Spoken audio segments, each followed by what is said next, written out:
One of the really big changes when people go to a 5 to 4 week is that their self-reported productivity soars. So what's happening is you have this very connected kind of relationship between feeling on top of your job and your well-being. No surprise, people spend a lot of their time at work. Their work really matters to them. If they feel better and more productive and, more competent at work, they have higher well-being.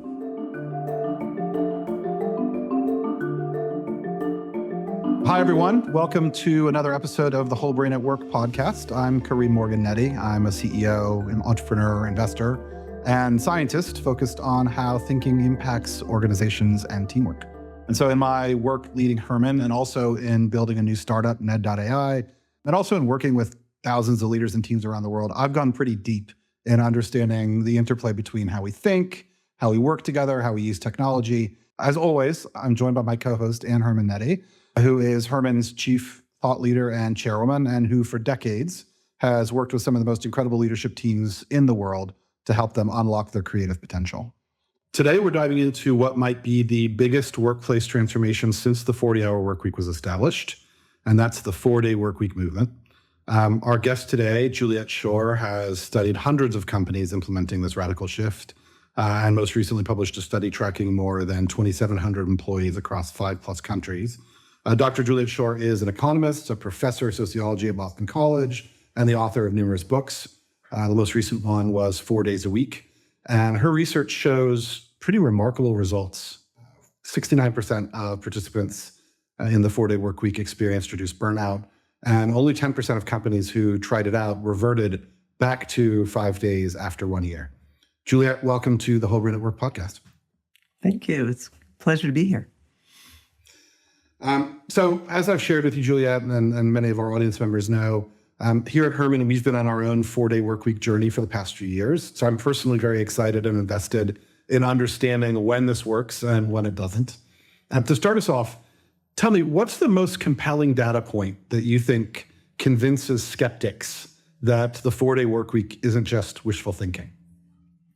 So this may not be the answer you want, but it's the one I kept hearing, and then we can go into what's underneath this. But time and again, I was told our company decided to do this because our CEO or somebody else read an article, often in the New York Times, about companies which had been successful. So I think the number one thing is hearing about the experience of other companies. That has been really powerful. I can come with all my data. And of course, you know why it is that certain kinds of evidence are more compelling to people than others. But so that's the number one. I would say that there are sort of two other pathways, and we can get into this. What we're seeing is two big kinds of effects, companies in each, and then of course they're hybrids. But one is how much better off employees are, and there are many companies that are concerned about their employee well-being, and they wanted to do something about it. The other, a little bit easier to sort of pinpoint, is resignations. Part of this research was done during the so-called Great Resignation in the United States. Historically high numbers of quits, and there's some companies who just were like, we got to do something. They had a sort of mass exodus 1 month, and then 2 months later, they're on a 4-day work week. But that certainly describes our experience, I believe. I can't remember if it was a New York Times article or otherwise, but I remember coming across the notion of the 4-day work week and it being sort of a eureka moment where I said, indeed, this does feel like the right move for us. And I'm really interested in some of the key mediators that you found in sort of the science of the 4-day work week. Can you tell us a little bit about those, about things like sleep and fatigue and how those factor in?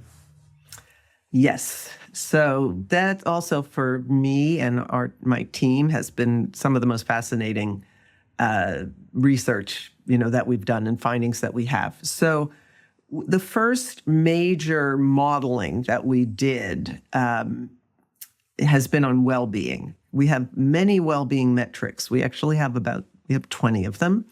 But we took 5 to start with. We ended up publishing on 4 just to make it a little more streamlined. But they all go up significantly from the baseline point, which is people on the 5-day week, and then 6 months later, we're looking at them on the 4-day. And then, we also are looking at 12 months and so forth. So why are these going up? Why is there less anxiety, less stress, less burnout, more positive emotions, fewer negative, et cetera? So then we do the mediation analysis. And the first group are the things that you're talking about, which is they're the behavioral changes that occur when people have that extra day. So the sleep is really key, and fatigue is really key. There's a little bit of an exercise impact, but not as sleep and fatigue. I think that certainly in the US and possibly in other places, there's a chronic sleep deprivation issue in the population, particularly among working people, people with paid work. So that's the first thing. And that's maybe not that surprising, right? If people are sleep deprived, you give them an opportunity to sleep more, they feel better. The second piece, it's great. It's really important. We have collaborators who are doing MRI scans on people, also showing how that 4-day week people and how their brains are changing and so forth. You're the brain experts. I can't tell you more than that, but they're getting bigger, I think. But the other thing is the piece of it that really surprised us. So one of the really big changes when people go to a 5 to 4 week is that their self-reported productivity soars. We have a question called, it comes from European Working Conditions Survey, rate your current workability compared to your lifetime best. That goes way up. Rate your productivity. And then we have a smart working scale. These things all rise, but that current workability and productivity really soar. And that turns out to be absolutely key, a huge mediator for the well-being increase. So what's happening is you have this very connected kind of relationship between feeling on top of your job and your well-being. No surprise, people spend a lot of their time at work. Their work really matters to them. If they feel better and more productive and, more competent at work, they have higher well-being. It's interesting because I know a lot of the previous studies looked at longer work weeks, right? The not the standard work week that we're currently describing. And, were you really surprised that you saw the benefits extended to the 40-hour work week in terms of looking at your research? Because, it seems kind of obvious if you're working the level of crazy hours, but getting it down to the 40-hour work week, did that surprise you that you saw these benefits extended to this more standard work week? Yes and no. I would say on the no, I think one thing, and this is how, I can give a partial reconciliation to the standard model. The pandemic created a real transformation in which the old model didn't work. So I think pre-pandemic, I think it might have been hard to get as much of an impact as we did. But what the pandemic did was it dramatically raised people's stress levels, burnout. It made everything harder. And so the well-being possibilities of giving people some time were high. That said, it's continuing. We're not really seeing any differences in our 2025 data from our 2022. So it's partly that stress levels have stayed high. And I could be wrong. There are plenty of companies that did this pre-pandemic and had similar results. But the pandemic, I think there's something that was going on there that made this an even better innovation. And then the second part of it is, I think that even within the 40-hour week, you had a lot of wasted time, which is a big part of why you get these benefits. Plus, with the 40, you still had lots of people quitting with the 40-hour week. And they're quitting because, for a lot of them, it's burnout. You look at some of the really high quit rate occupations where we see these phenomenal results in the studies, like nurses and in restaurant cooks and managers and the whole healthcare sector. Many of those, they might have been working 40 hours. I mean, a lot of them are working longer. It's true, but not only. I mean, or some of these, we got a lot of nonprofits where the psychological burdens of time, rather than the long hours, were really key. Some of the companies or organizations I talk about in the book, where they're doing really heavy work with kind of global poverty, war, conflict, and they just became really hard for people. They needed a break from that, and the 4-day week gave them that. Your research shows that pauses or kind of changes to the 4-day work week to reflect market demands aren't uncommon. And you're an economist. I'm curious, maybe to start off, have you noticed any interesting relationships between the broader economic environment and adoption or retention of the 4-day work week? Okay, so I guess the first thing I would say is they are rare in the sense that, and you referenced this earlier, 90% of our companies at least 1 year, so for 1 year or more, are still on it. It's made it a little bit challenging to analyze the failures because we just don't have that many, or the pauses. I think that you are right. I don't have really good, it's sort of anecdotal, but we had one part of the world where it seems like the reversion rate to 5 is a little bit higher, and that was Australasia. And they were going through a particularly bad time when those companies started. It makes sense that this would happen. I think we'll have a better sense of it if we do have like a bigger recession, and then we'll see. We try and keep in touch with a lot of these companies, but we'll see if that happens. What I do think is, I think like we had one company that paused because it was a very small company and half their team was out on parental leave. And they just, it just couldn't work with substitutes and so forth. So I think, but, they said we fully plan to go back. I think if employees understand that you're going back to it, I mean, you seem fairly committed to it. It's been there for a couple of years. Then it's, it'll be pretty viable to go back. And I think people do understand that when you see the external environment is out of your control, you can't suddenly snap your fingers and get much more business, right?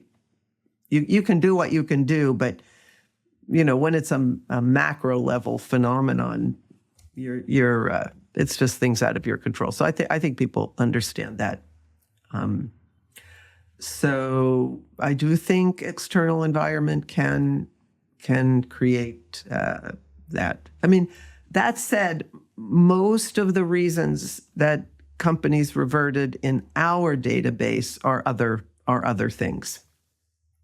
Like a private equity firm bought up one of our most successful early larger for us, 400-person company, and just ended it. That no question, it was super successful. No, that's it. We don't do that. What are some of the other things? We had some where the implementation was a problem. I go into that one in detail in the book. It's one where they put a small number of people onto the 4-day week. I mean, you need to do this organization-wide. And the other thing. They still want to do it. They had no metrics for figuring out whether it was working or not. And the CEO was a very data-driven person, and they were a startup, super rapidly growing.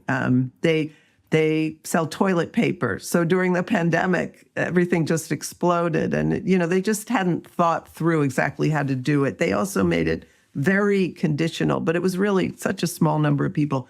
But they tend to be a little bit idiosyncratic.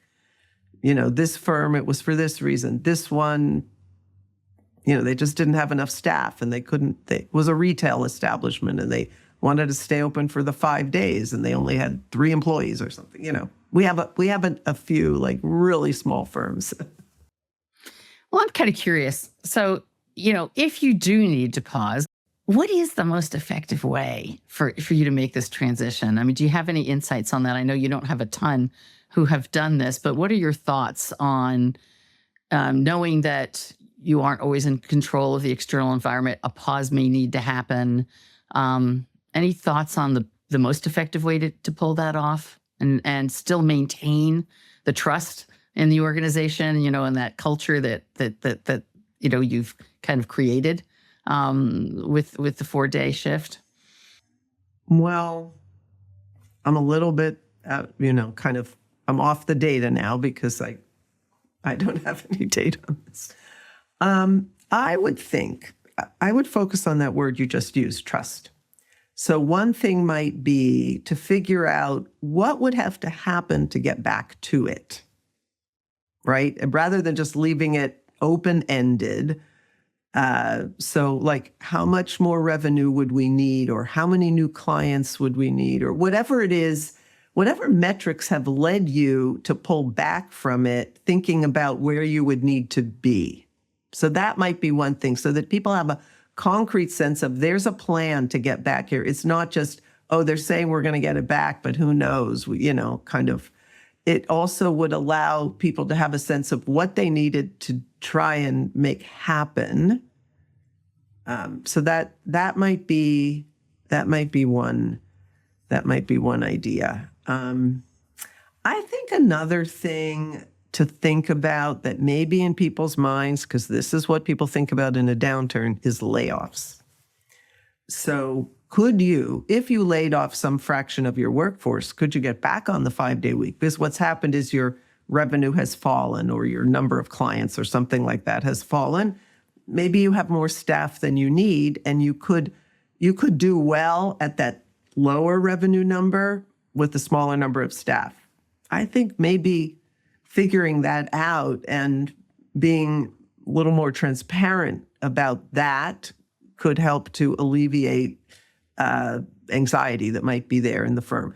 We have a company, for example, in our database, which is a startup. It was a rapidly growing startup, but they're on those funding cycles, and something got sort of tripped up on one of them, and they ended up having a layoff in the midst of their trial, but they kept going with it. And it ended up everything worked out for them. They're doing fine, but last I knew.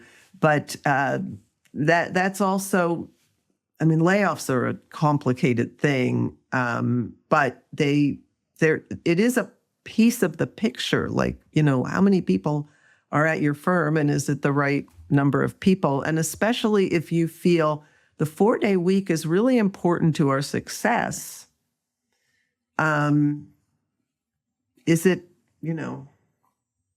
are we just postponing the inevitable? Or I am not sitting here saying that you should lay people off, by no means, but it's probably in people's minds. So it's probably something that you want to think about. And maybe, do you feel better keeping 100% of people and working 5 days? That's where you're at this point. You'd rather hold on to your people. That makes a lot of sense. But, how temporary is the downturn? Nobody knows, kind of trying to forecast and figure out future paths. Yeah, as you said earlier, if I had if I could just snap my fingers and everything would be miraculously solved, then I'd be snapping a sheet. I'm curious, you've talked about predictors for failure and the implementation of the 4-day work week. Can you talk a little bit about some of the predictors for success? Okay, so this is a cool point because the answer is, I love this one. So we have a model, a success and failure model, which is measured by reversion after at least at 1 year. And we're running all sorts of things. We have tons of data, and nothing is predicting. I mean, there are a few things, but basically, no. And, normally researchers don't like that. But I was big smile on my face because it meant it just so many different conditions can lead to success with this. So it didn't matter what country you're in, didn't matter what the time period was, didn't matter what your industry is, didn't matter how large or small you are, doesn't matter if you're remote, in person, hybrid, doesn't matter,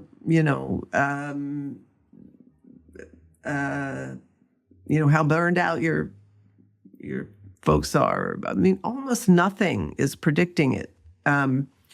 So that's great, I think, because that means they're like all roads leading to Rome here, just there are lots of company types who can succeed with this.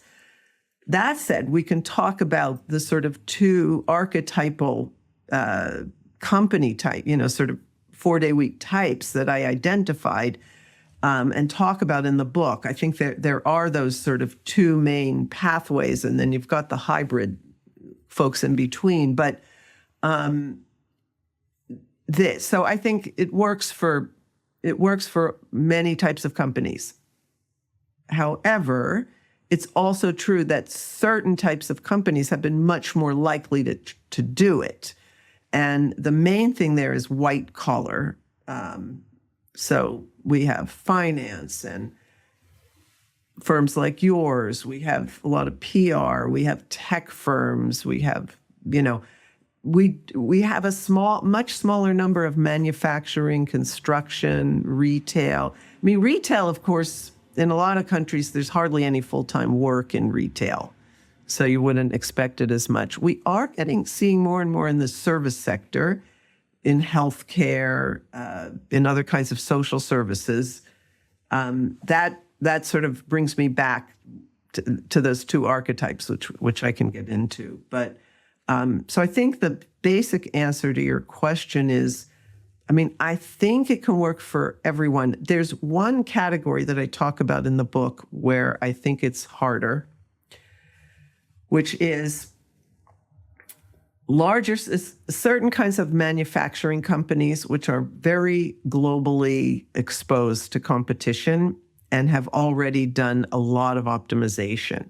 So those firms that are on the frontier, it's harder, but we're also in an environment in which the technology is changing so much that gives us, whether it's AI or robotics or gives us an opportunity to reduce hours of work.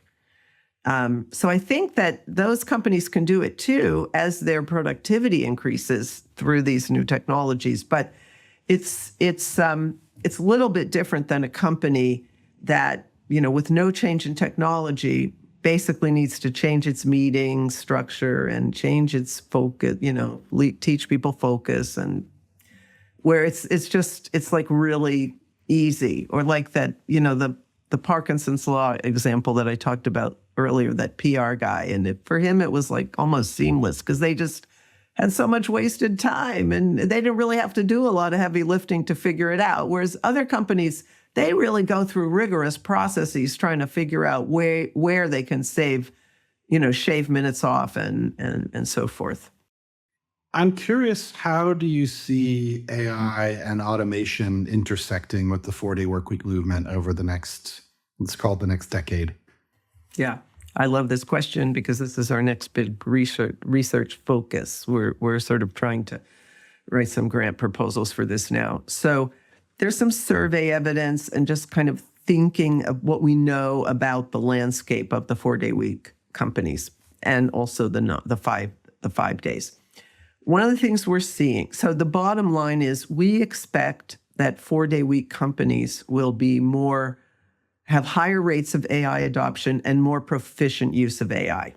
And there are two reasons. One is there's a lot of employee resistance and skepticism or kind of reticence about AI at this point in the workplace. There's a lot of studies on that and more coming out. And of course, there's the fact that we're not seeing the kind of productivity improvements that people predict. It's still early, but we think in a 4-day week, people believe more in their employers. They are more loyal to their firms, and they are less worried about layoffs. We think that's one of the reasons people are